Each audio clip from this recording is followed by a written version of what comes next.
Our exhorter has asked us to read in two places in the scriptures today. The first is in 1 Peter chapter 4, verses 12 through 14. And the second place we'll read is Psalms 91, verses 1 through 9. So, starting at 1 Peter chapter 4, verses 12 through 14.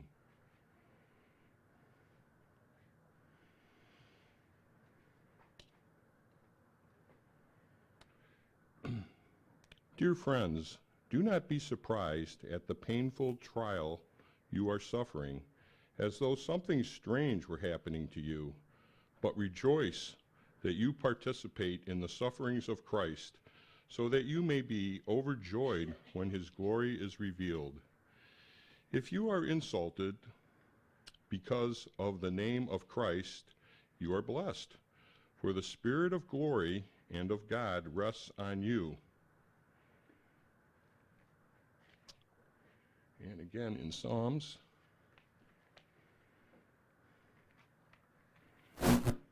91, verses 1 through 9.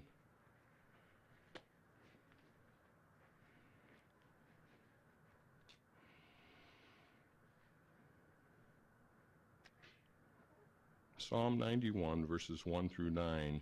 He who dwells in the shelter of the Most High will rest in the shadow of the Almighty.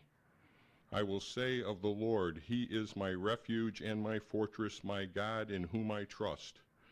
Surely he will save you from the fowler's snare and from the deadly pestilence. He will cover you with his feathers,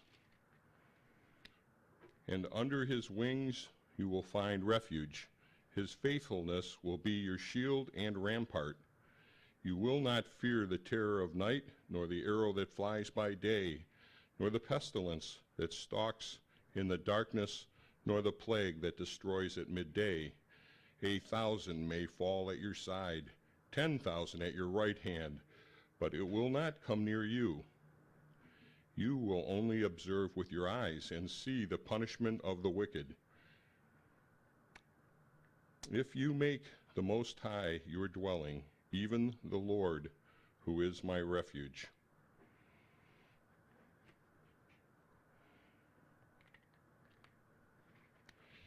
Our exhorter today is our brother Russ Johnson, and the title of his talk is For it is the Lord your God who goes with you. He will not leave or forsake you.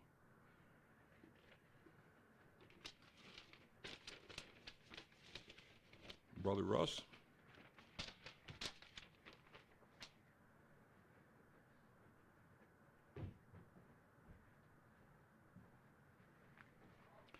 Good morning, everyone. Good to see you. The readings this morning, kind of in my mind, are in contrast to one another. They're almost like an oxymoron in the sense that, on the one hand, Peter's telling us, don't be surprised when things happen to you. And, of course, if you're like me, I'm surprised. Oh, what happened?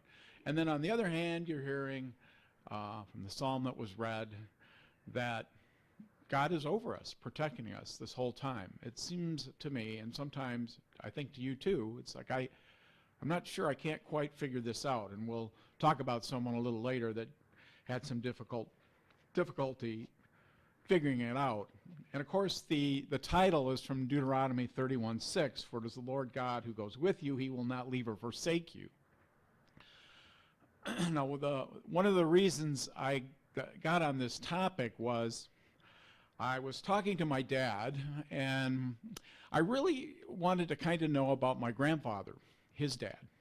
Didn't know much about him because he died in 1945, and I was not born yet.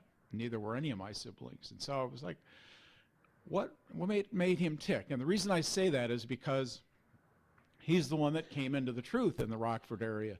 He'd been on a job with his company in Saginaw, Michigan, and he'd come across some Christadelphians, and he was convinced by them that that was something he needed to get involved with. And interesting, and I'm not going to get into the detail there, but one of the things that my dad said when they were baptized, they needed someone to kind of teach them, the kids, because he was just a kid then.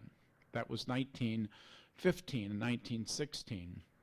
And so he said, it's kind of funny, just out of like nowhere, there was these two sisters. We knew them as Lottie and May Harris. They were half-sisters, actually, same father.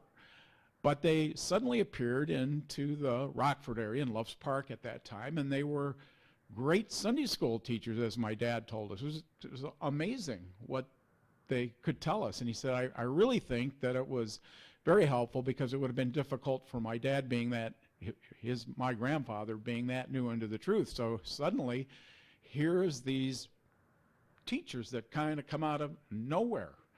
And I think it literally was kind of from nowhere. They didn't know why they came. But he realizes now, probably not then, that this was all God's purpose. He put this together for him.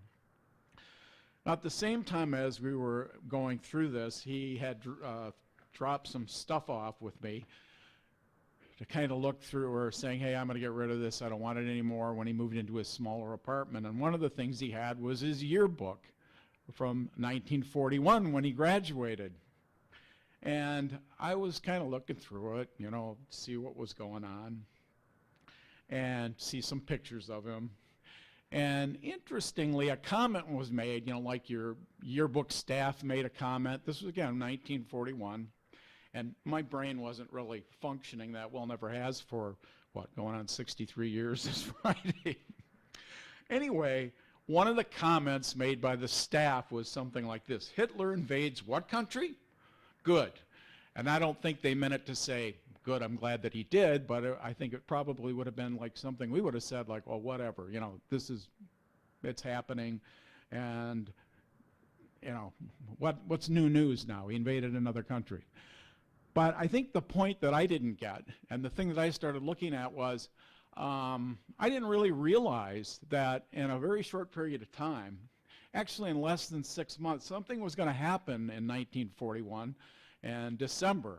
Does anybody know what happened? What happened? Pearl Harbor. Yeah.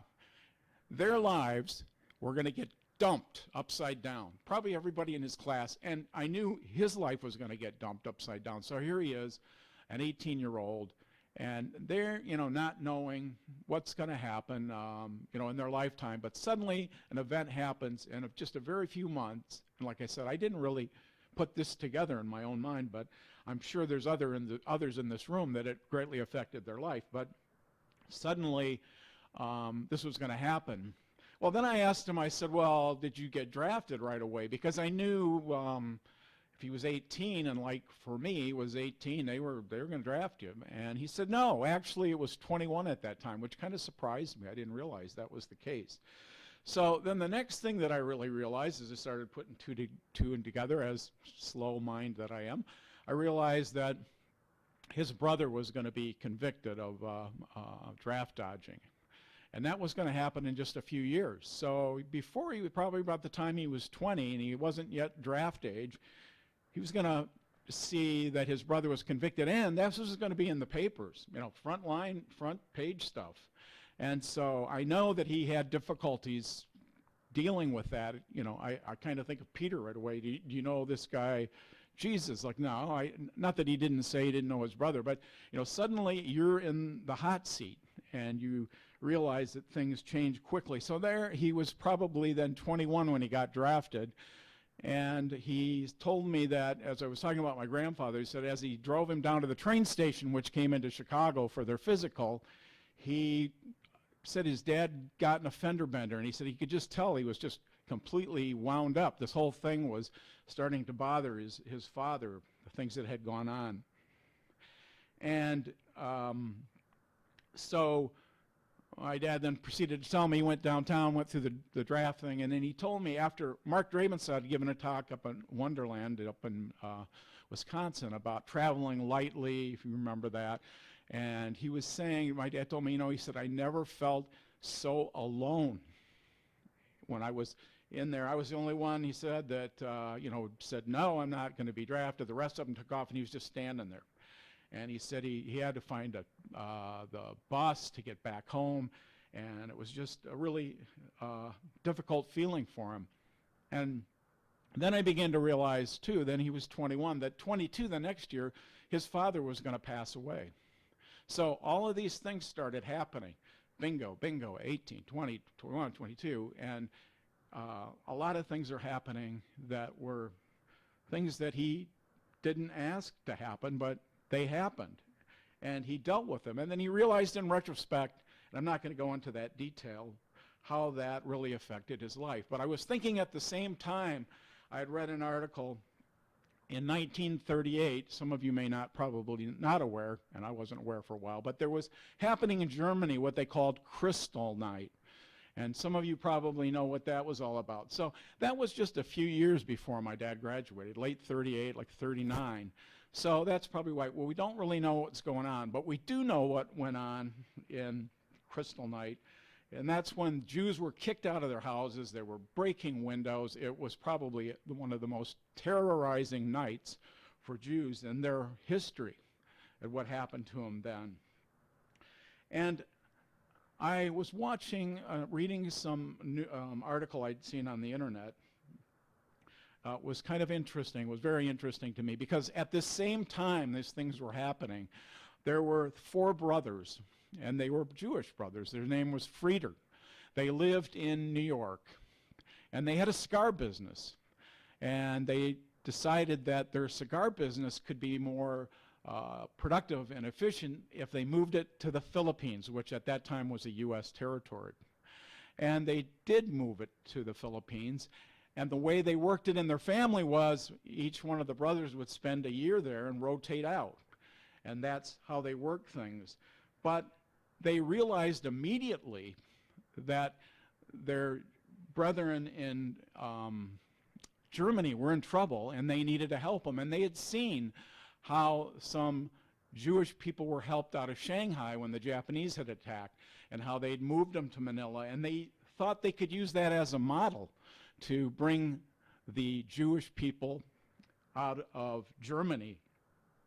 So they went with this rotating system. And they said that their daughter said that they were quite big poker players. And not that it was big high-stakes poker, but they liked to play. They liked to get together. And with them was playing a couple of people. One guy was from Indiana. His name was McNutt, and he worked with the government. And he said at that time he could help them out because he thought what Hitler was doing was very wrong. But some of you may or may not know at that time that the State Department was pretty anti-Semitic, and they weren't taking people in. And he said, let me handle that because I know how to deal with them. Just to give you an example, some of you may or may not know of a ship called the St. Louis, which had many Jewish people on it, was heading for Canada to help refugee Jews get out. But they were denied access there. They were denied access in the U.S., in Florida. They were denied access in Cuba. And, I think in a sense Hitler decided, well, that, see, nobody wants the Jews. Whereas, just to give you an example, you've probably not heard this, but they tried to get that ship into Manila, into the Philippines, because they wanted those people. They were set to do that, take care of them. Now, at the same time, I thought was kind of interesting, there was a young colonel that worked for MacArthur in the Philippines. Some of you may have heard of him. His name was Dwight Eisenhower. And Dwight Eisenhower, according to the daughters of the Frieders, was extremely good poker player. And he was really organized. And he was so good at that that the Frieders said, we'll pay you $60,000 to come up with a plan to help get the Jewish people out of Germany. And that $60,000 was equivalent to paying somebody $1 million a year today. He said no, he wouldn't do that. He said, and interestingly, this was before 1942, this was in the late 30s, he knew exactly who Hitler was. And I don't know if he had some interaction with him through MacArthur or whatever, but he described Hitler as the most barbaric person he'd ever known, that came up out of the depths. Now remember, at the same time, there were people like Henry Ford, and there were people like Charles Lindbergh saying, no, he's a decent guy. And here we see Dwight Eisenhower saying, no, he's not. He's a horrible person. So they worked together, these three with the brothers, and they worked with the president of the island, a guy named Kazan, and they did whatever they could. And again, this wasn't anything that was politically helpful to them. This wasn't anything that was going to help their businesses. They decided that they needed to do that because it was the thing to do. It was what they ought to do.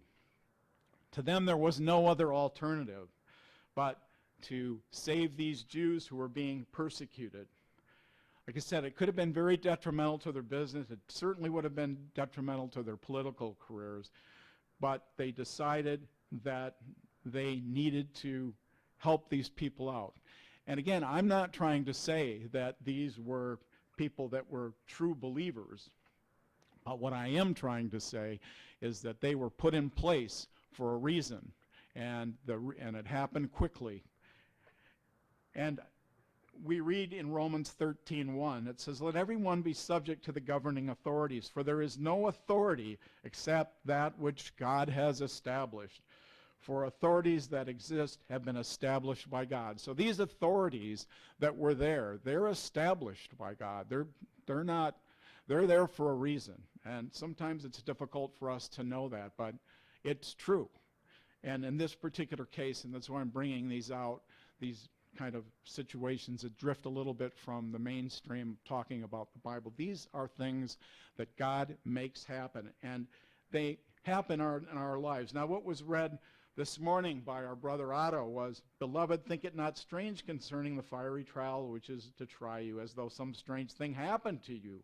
Well, again, I just want to reiterate, that's kind of how we look at things. I mean, I do. I guess, at times our faith is waning. We look at it and say, this is strange. And again, remember, Peter's the one that sat from afar and said, this Galilean, do you know him? No, I don't think I know him. So coming from Peter, to me, is a pretty strong sentiment here. And we know that James, as we were looking at in Sunday school in the first chapter, talks about tests being something that we need to go through. But again, Peter's saying, kind of adding another dimension. Don't think it's unusual to go through these tests, but rejoice in it.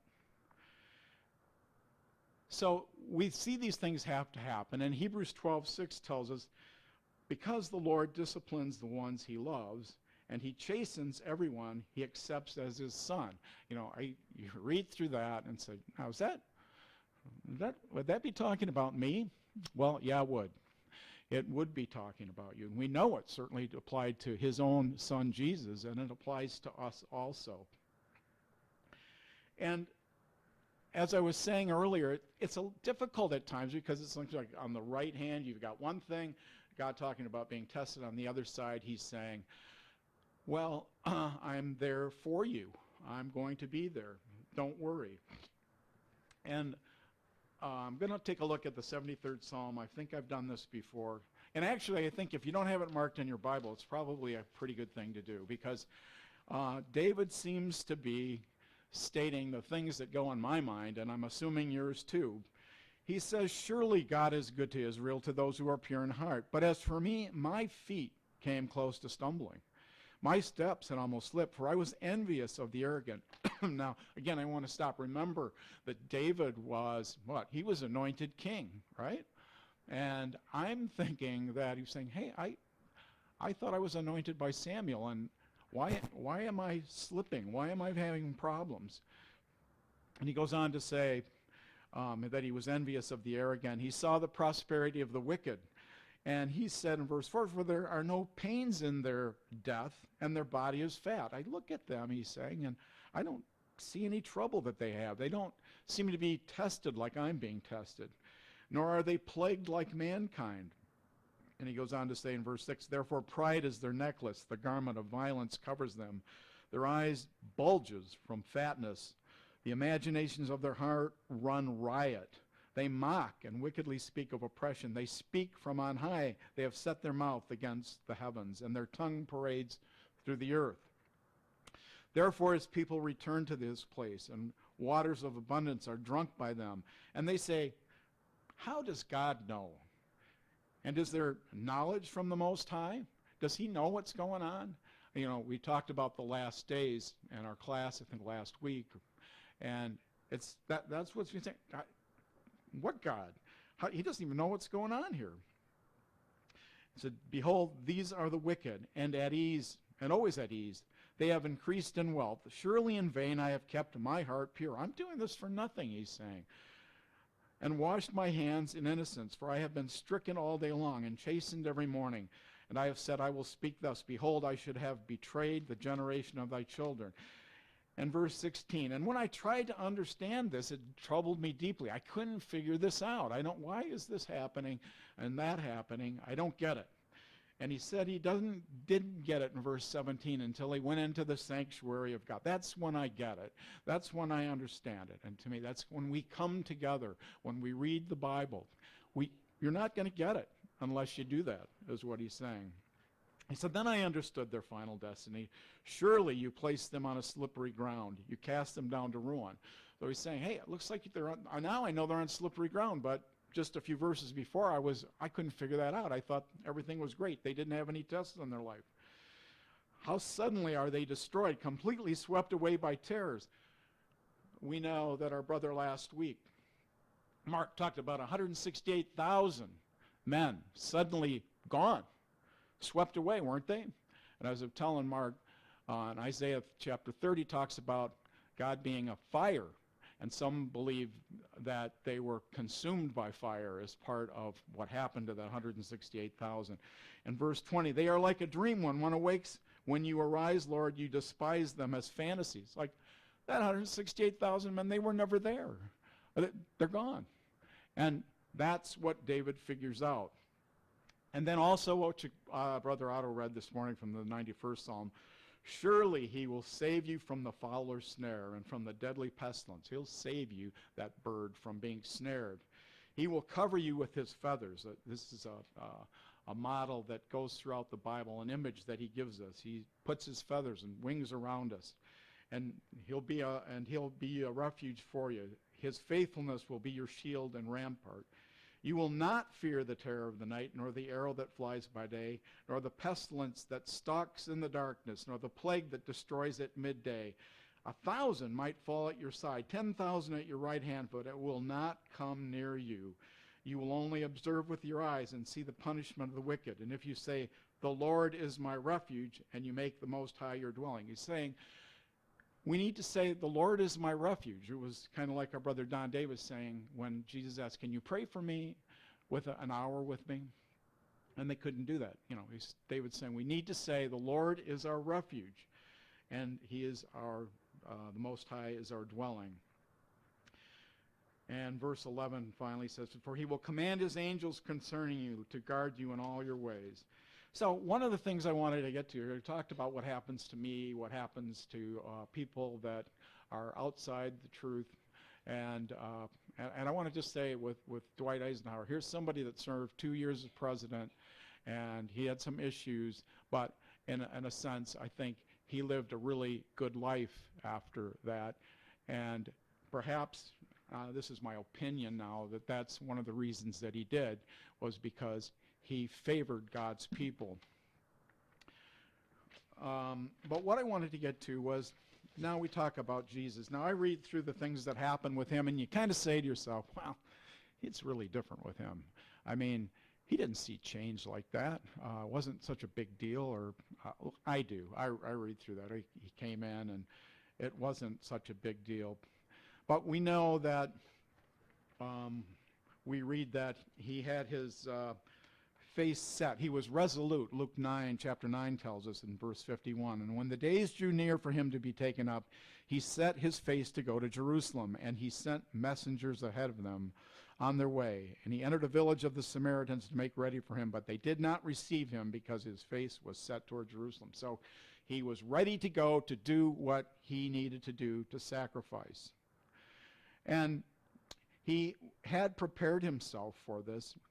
In Mark 9 and Luke 9 and Matthew 17, it says, Jesus departed thence and passed through Galilee. And while in Galilee, all wondered at all the things which Jesus did. But while they wondered, Jesus said unto his disciples, so they're seeing these great things happening. And Jesus is saying to them, let these sayings sink down into your ears, for the Son of Man shall be betrayed and delivered into the hands of men, and they shall kill him. And on the third day after that he is killed, he shall be raised again. But they understood not. They were like the 73rd Psalm that David said. They didn't get it. And then later on, a little bit later on in Mark 10, verse 33 said, behold, we are going up to Jerusalem, and the Son of Man will be delivered to the chief priests and the scribes, and they will condemn him to death and deliver him to the Gentiles. And they will mock him and spit upon him and scourge him and kill him, and after 3 days he will rise.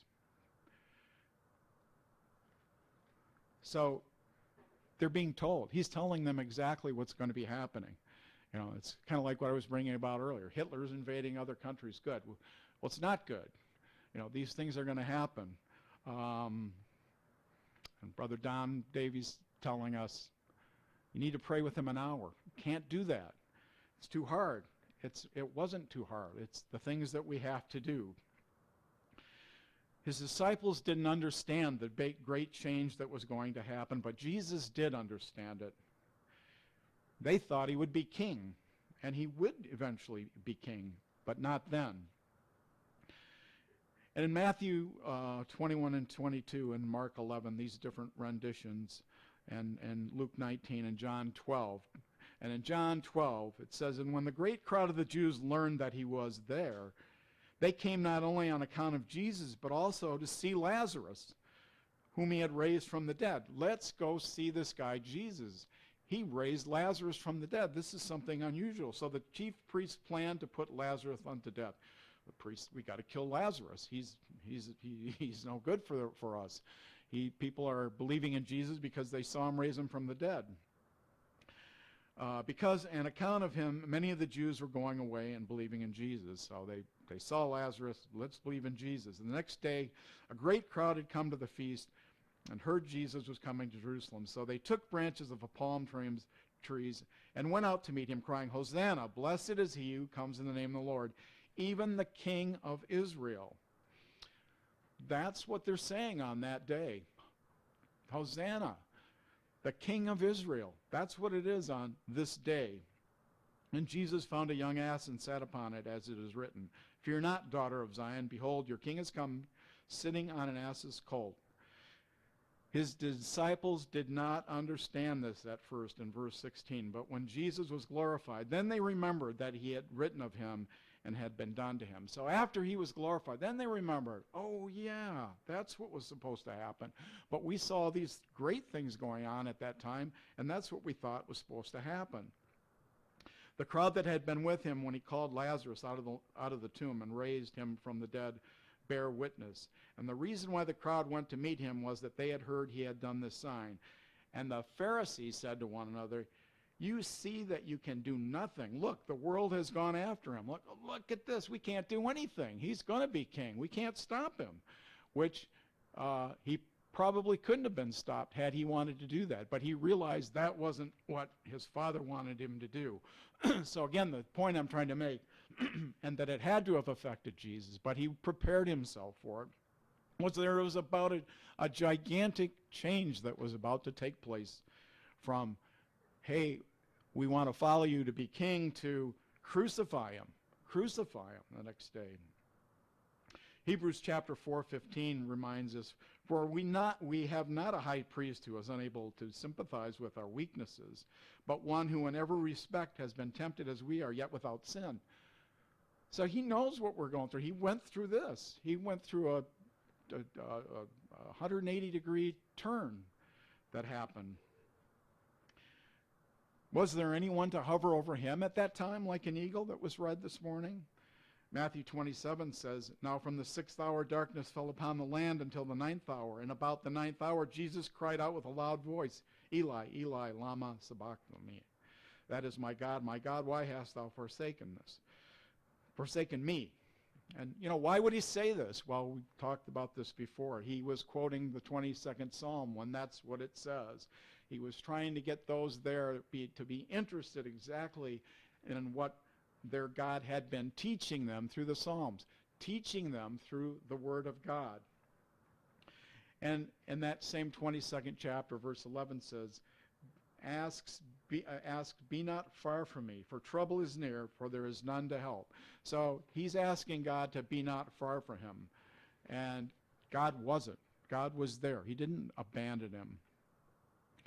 So when times get difficult, we know that things can change quickly, and they can become difficult overnight. And we have to be preparing ourselves, just like Jesus was. Otherwise, we'll wonder, and it's not bad to wonder this, but we're going to wonder, like David did in the 73rd Psalm. Why is all this going on? I don't get it. Why was I anointed king, and I've got all these problems? I don't understand. And we come here today, and one of the reasons is we examine ourselves. We need to understand. We need to know what's going on. We need to be ready. We need to understand that those promises that were made to Abraham, Isaac, and Jacob they are going to come to pass, and David's throne is going to be established again with his return. We come here to confirm that belief, that we're here, we're confirming that's what we believe. Acts chapter 2 tells us in verse 24, but God raised him up, having loosed the pangs of death, because it was not possible for him to be held by it. For David says concerning him, I saw the Lord always before me, for he is at my right hand, that I may not be shaken. Therefore my heart was glad, and my tongue rejoiced. Moreover, my flesh will dwell in hope, for thou wilt not abandon my soul to Hades, nor let the Holy One see corruption. Thou hast made known to me the ways of life. Thou wilt make me full of gladness with thy presence. So David sees this now.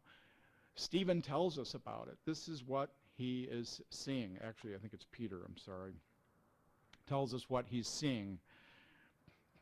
And one other thing I wanted to probably for myself to be aware of too. 2 Peter 3 says, first of all, you must understand this, that scoffers will come in the last days with scoffing, following their own passions, and saying, where is the promise of his coming? For ever since the fathers fell asleep, all things have continued as they were from the beginning of creation.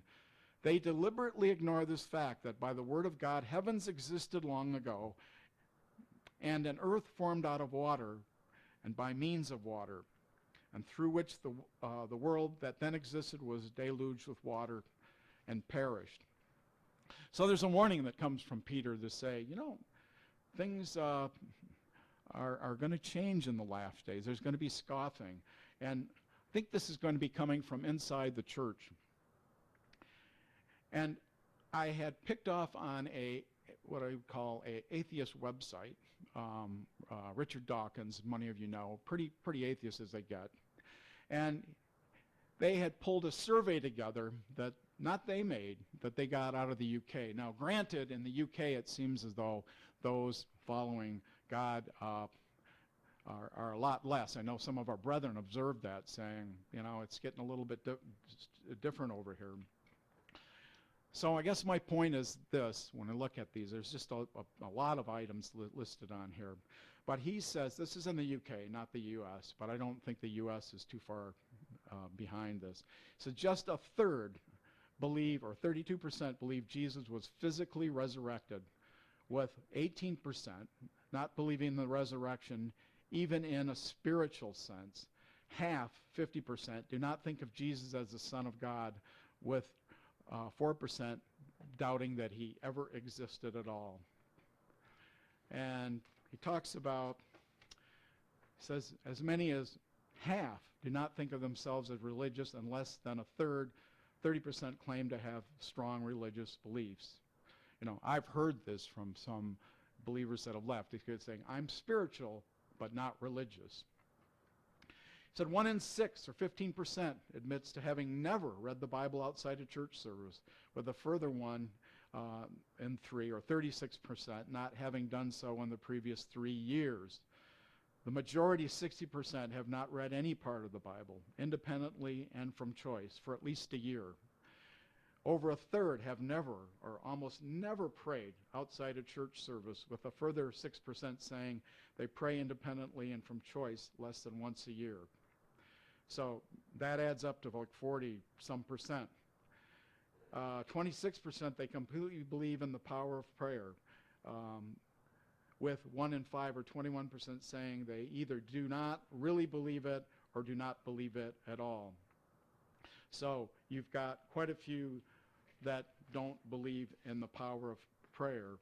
And the final one I'm going to, and there's very many of them, he said, asked to select which one statement best describes that being a Christian means to them personally. 40% chose, I try to be a good person.